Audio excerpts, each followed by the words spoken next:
Olá, amigos, que todos tenham uma sexta-feira feliz. Vamos recapitular a lição que nós vimos durante esta semana.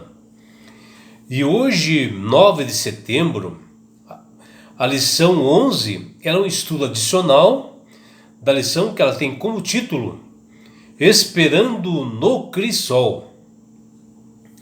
O plano de Deus para todos nós exige um tempo de atuação, um tempo assim de planejamento por parte do Senhor, um tempo de espera, e isso pode ocasionar em todos nós aflições e pode aparecer até um crisol em nossa vida.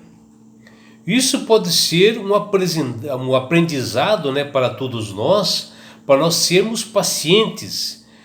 E nesse período, e para que nós possamos se voltar no nosso foco inicial, que é Jesus, onde a nossa atenção deve estar firmada ao Criador do universo, e acreditar que realmente Deus atua por nós.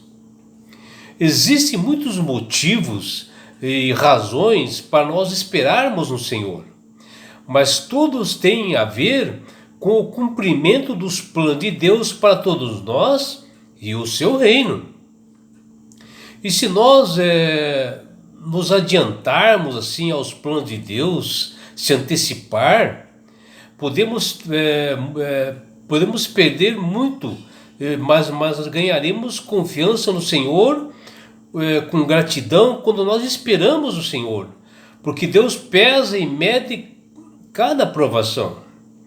Talvez não possamos descobrir os propósitos de Deus durante os problemas que nós temos, Talvez assim uma doença grave, mas Ele sabe o que é melhor para todos nós, e somente a Ele devemos confiar e entregar a nossa vida, nosso corpo, a nossa mente, nosso espírito, com bastante fidelidade ao Criador. Esperar no Senhor significa entregar-se totalmente a Ele, todas as nossas inquietações, nossas ansiedades, e depositar em Deus toda a nossa confiança, mesmo em meio a aflições, crisóis que aparecem em nossa vida. Mas existe assim muitas pessoas que realmente não entendem tudo o que implica o ensino das Sagradas Escrituras, e de que devemos esperar no Senhor, porque o tempo de Deus não é igual ao nosso, e isto inclui perseverança e até sofrimentos. E o apóstolo Paulo, em seu livro de Gálatas, no capítulo 5, versículo 22, que é o verso para memorizar da lição dessa semana, ele diz: mas o fruto do Espírito é longanimidade. E esta palavra longanimidade, do original grego, significa temperamento longo. E aqui é bem claro que quer dizer a todos nós que nós devemos ter um longo e lento temperamento relacionado às coisas de Deus, ao tratarmos e ter relacionamento assim manso também com as outras pessoas, ser mais tranquilos, ser pacientes com as demais pessoas, mesmo sendo às vezes provocados indevidamente. Porém, essa postura ela exige graça, e isto assim que nos faz nós confiarmos em Deus, pois é com a graça que podemos entender e se relacionar melhor com as pessoas, com aquelas que nos ferem, e com a graça que nós aprendemos a perdoar, e que é com a graça que nós também levantamos quando nós caímos, E o ser humano, de um modo geral, ele é muito imediatista, que as coisas todas assim no devido tempo, na hora, querendo todas as coisas assim rápidas, E principalmente, nos dias de hoje, devido à correria do dia a dia, em que às vezes nós estamos na sociedade, no lar, nas nossas casas, né? No nosso trabalho, nas escolas, e às vezes nós ficamos assim, impacientes, né? Querendo as coisas imediatas, queremos as coisas que nós desejamos, ou que alguém nos prometeu, e até ficamos irritados, e somente ficamos felizes quando nós conseguimos aquilo que nós desejamos, que nós almejamos, e queremos as coisas ligeiramente. E assim vamos nos tornando assim incapazes, né, de aguardar e esperar no Senhor. A palavra esperar no Senhor, traduzida do grego, ela é devidamente sofrer muito, agitar-se, tremer, estar ferido, estar triste. Viu a tradução do grego?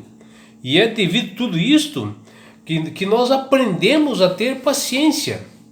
E saber esperar é muito difícil para todos nós. Onde o exercício da paciência é uma qualidade rara, né, nos dias de hoje, e no mundo em que nós vivemos, pela urgência das coisas. Mas para todo cristão que deseja morar nas mansões celestiais, ela é imprescindível.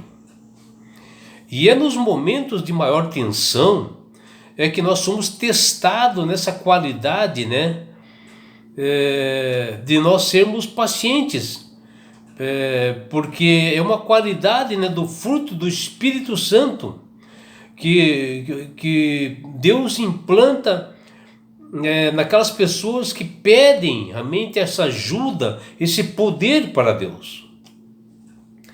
E é notado por todo cristão que consegue assim ser paciente, ter mansidão diante, né, das adversidades que surgem em seu viver, né, nesse mundo. São coisas assim que nós temos que pedir para Deus para que nós tenhamos, né? É um dom de Deus isto. E Ele dá para aquelas pessoas que são merecedoras, que têm um relacionamento íntimo com Deus. E é através dos sofrimentos, né, que nós aprendemos a ter paciência. E são os crisóis que realmente esse dom aparece para nós. Onde a melhor forma de esperar em meio às aflições é realmente a paciência. E em vez de nós focarmos, né, nas circunstâncias ou naquilo que nós precisamos, nós devemos fixar nos olhos em Jesus, concentrar no doador da nossa vida, aquele que nos criou e pode nos dar resistência na ocasião que nós estamos esperando, por mais que seja dolorosa, às vezes, as atitudes ou a situação que aparece. E nós aprendemos a esperar somente no Deus da paciência. E Davi diz no Salmo 27:14, olha o que ele diz: espera no Senhor, anima-te, e Ele fortalecerá o teu coração. Bom, isso significa que o cristão deve ter plena esperança em Deus e contar fielmente com a ação divina. O que nós vimos durante esta semana é que em Romanos, no capítulo 5, versículo 6, que diz: porque Cristo, quando nós ainda éramos fracos, morreu a seu tempo pelos ímpios. Aqui nesse texto quer dizer que Cristo veio pela primeira vez a este mundo, enviado pelo Deus Pai, no tempo em que Ele havia previsto, e quando era o tempo apropriado para que Ele viesse salvar todos os ímpios, quando o mundo estava um pouco mais tranquilo, né, sem guerras, e em que Jesus poderia fazer a sua missão para a humanidade pecadora, onde o período de 4.000 anos sombrios em que o mundo afundava em pecados era o período exato para a vinda de Jesus, quando todas as coisas no céu elas estavam bem planejadas para esta ocasião, prontas para a vinda do Senhor. E alguns podem até perguntar, mas por que Jesus não veio antes, mais cedo? O que nós podemos observar é que esse atraso mencionado pelos homens da não vinda de Cristo antes, é que a redenção estava sendo feita em total conformidade com o sistema de arranjos divinos, arranjo do céu, e com todas as interposições de Deus em favor dos ímpios, de homens pecadores que somos nós. As profecias de tempos das Sagradas Escrituras, elas são evidências claras, né, de um planejamento cronológico de Deus, um planejamento assim pontual, onde elas são divulgadas e esclarecidas no melhor momento, no melhor tempo, até para o bem-estar da raça humana. As profecias para a primeira vinda de Jesus foram no momento correto, no momento exato, em que todas estavam centradas nele pontualmente e quando não havia dúvida, né, sobre o cumprimento das profecias. Jesus veio no tempo determinado por Deus, planejado por ele, porque era apropriado para esse evento, para que o mundo fosse levado a ver, a sentir a necessidade de um Salvador. E que uma oportunidade, né, de um justo e satisfatória fosse dada a todos os homens que estivessem preparados para receber o Messias. E na lição dessa semana também nós vimos que Davi, ainda muito jovem, ele foi ungido, né, pelo profeta Samuel para ele ser rei do povo de Israel, que está lá em 1 Samuel, capítulo 16, versículo 13. Mas a sua caminhada até chegar ao trono, para ele pegar o poder, ela foi longa e muito difícil. E nós percebemos, né, que nós temos um Deus que não olha as aparências e por isso que Davi foi escolhido. Porque ele era da família de Jessé, que era seu pai, da cidade de Belém, na casa de Judá, e ele era o oitavo filho de Jessé. Mas ele era um homem assim, com as condições físicas não ideais para ser um rei, conforme eles determinavam, porque eles queriam um homem, um rei, que ele fosse forte, né? E que ele participasse das guerras também, né? E agora nós temos Davi, um homem franzino. Ele era o menor filho do senhor Jessé, porém era o mais trabalhador de todos e muito esforçado, onde o seu serviço era muito duro no campo e os seus irmãos mais velhos, eles faziam as tarefas de casa. E a escolha para ser rei de Israel, ela veio do Senhor. Foi Deus que indicou Davi para Samuel. E recaiu realmente sobre Davi, mesmo ele sendo um homem assim, parecendo assim fisicamente frágil. E foi ungido com óleo pelo profeta Samuel, que a Bíblia fala. Olha o que a Bíblia diz: desse dia em diante, o Espírito de Deus se apoderou-se de Davi, que está em 1 Samuel, capítulo 16, versículo 13. O que nós vemos é que realmente o Espírito de Deus estava com Davi. Esse realmente foi escolhido de Deus para ser o rei de Israel. E não pense, meus amigos, que depois da unção de Davi, a sua vida como rei, né, a sua vida foi fácil. e sim cheio de aflições, crisóis. E ele sim foi um exemplo prático de esperar no Senhor. E o seu primeiro desafio era de estar na presença do rei Saul, que foi escolhido pelo povo, e ele, Davi, dizer que ele era o novo rei de Israel, ungido por Deus. Saul, após saber que Davi seria o novo rei, ele irou-se assim e seu coração encheu-se de maldade. E o Espírito do Senhor se retirou dele, que está lá em 1 Samuel, capítulo 16, versículo 14.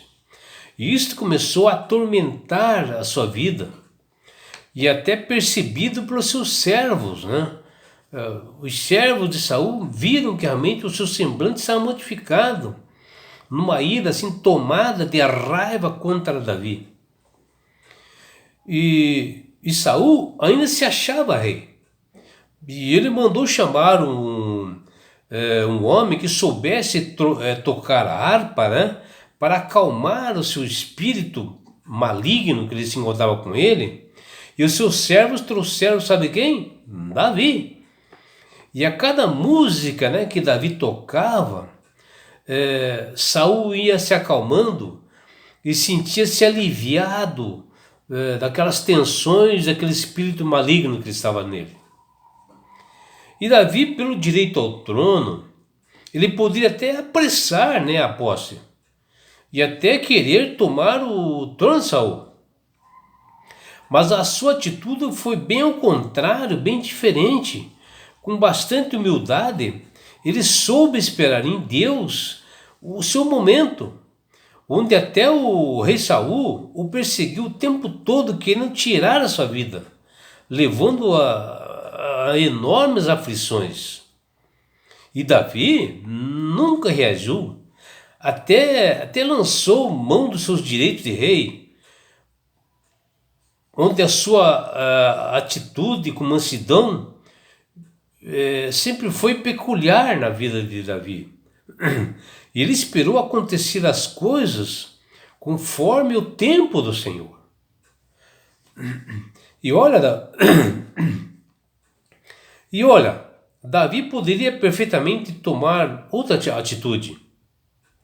Teve oportunidades claras assim para ele assassinar Saul, e ele não o fez. Ele teve paciência para isto. E até poderia matá-lo, o Saul, em legítima defesa, porque ele estava assim tocando harpa no palácio, e Saul veio por trás, pelas costas, e lançou e arremessou uma lança que ela cravou na parede, passando rápido assim pela cabeça do Davi, fixando na parede. Davi perfeitamente poderia naquele momento pegar a sua espada, partir para cima de Saul e matá-lo. E ele não fez isso. Ele resolveu realmente esperar no Senhor. E após esse episódio, né, do que Davi fez, acabou fugindo de Saul e indo para as montanhas. Ele não fazia questão de ser rei. Tinha confiança de chegar no momento e ele decidiu esperar esse momento. Ou seja, seria o tempo, né, de Deus. E ele acabou se escondendo de Saul em uma caverna, onde ali ele se sentiu seguro. Mas muitos soldados, né, reconheceram realmente que Davi tinha sido ungido pelo Senhor, foram lá apoiar realmente nessas montanhas, nessa caverna, foram apoiar Davi, e junto com seus servos, né, e dando assim mais força para ele. E eles se mantiveram fiel a Davi. E Deus colocou os seus inimigos, no caso, o próprio Saul, nas mãos dele. Se ele quisesse matar a Saul, ele teria matado. Ele só derrotou o exército de Saul. Onde soube que Saul estava escondido ali numa caverna, Davi gritou, olha o que ele gritou: ó rei, meu senhor, é Deus quem dá poder e autoridade aos reis e governantes desse mundo. E ali Saul sai da caverna e reconhece humildemente Davi, e se arrepende e aceita ele como rei. E assim vemos que a atuação de Deus pode transformar, às vezes, nas piores situações difíceis, em coisas boas. O que nós vimos também durante a lição dessa semana, que Elias, após ele presenciar um tremendo milagre no Monte Carmelo, onde houve uma atuação assim sobrenatural de Deus naquele momento. Porque Elias, ele havia desafiado o rei Acabe, que era um rei idólatra, muito mau, e desafiou também os seus mais de 100 profetas falsos, dizendo que eles poderiam fazer um altar com sacrifício e que o Deus deles deveria consumir tudo que estava ali. E que ele também iria fazer um altar de sacrifício e que iria ser consumido pelo verdadeiro Deus. E essa foi a aposta que ele fez com Acabe. E Acabe acabou concordando e acabaram fazendo.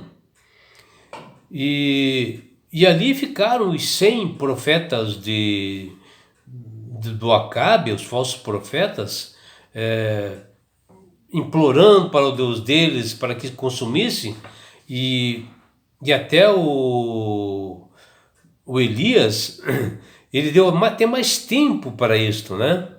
Para que realmente eles fizessem os trabalhos deles, e acabaram não consumindo nada, não aparecendo Deus nenhum. Aí quando chegou a vez de Elias, ele, além de ele fazer o altar e o sacrifício, ele em volta ele encheu d'água. Ele invocou o Deus verdadeiro, o Deus que ele servia, o Deus criador e mantenedor do universo, e Deus consumiu tudo. E como a aposta envolvia também a morte dos profetas, Elias, ele matou um a um os profetas do rei Acabe. O rei Acabe voltou para casa desenchavido, triste, né? E chegou em casa, ele contou para sua esposa, chamada Jezabel, que ela servia ao deus Baal, ela era idólatra, uma mulher má, perversa, né? E ao saber que o Elias havia matado os seus falsos profetas, ela irou-se, transformou-se assim, em seu semblante e prometeu matar realmente a Elias. E olha o que ela diz: faça-me os deuses como lhes aprouver. Se amanhã, estas horas, não fizer eu a tua vida, como fizeste a cada um dos profetas, eu o farei. Está lá em 1 Reis, capítulo 19, versículo 2. E agora, após a ameaça, né, de Jezabel, Elias comete o maior fracasso do seu ministério. Ele ficou amedrontado, assustado com as palavras de uma mulher, da Jezabel, da rainha, esposa de Acabe. E ele fugiu para uma terra chamada lá Monte Horebe e ficou lá por 40 dias. Com medo, né? E ali ele teve até vontade de morrer pela tensão, né? Primeiro pelo êxito que ele teve, né? E isso é chamado assim de tensão pós-êxito e deu-lhe uma depressão nele, que na realidade a palavra correta chama-se vulnerabilidade emocional, que os médicos chamam. E foi grave a depressão que ele teve.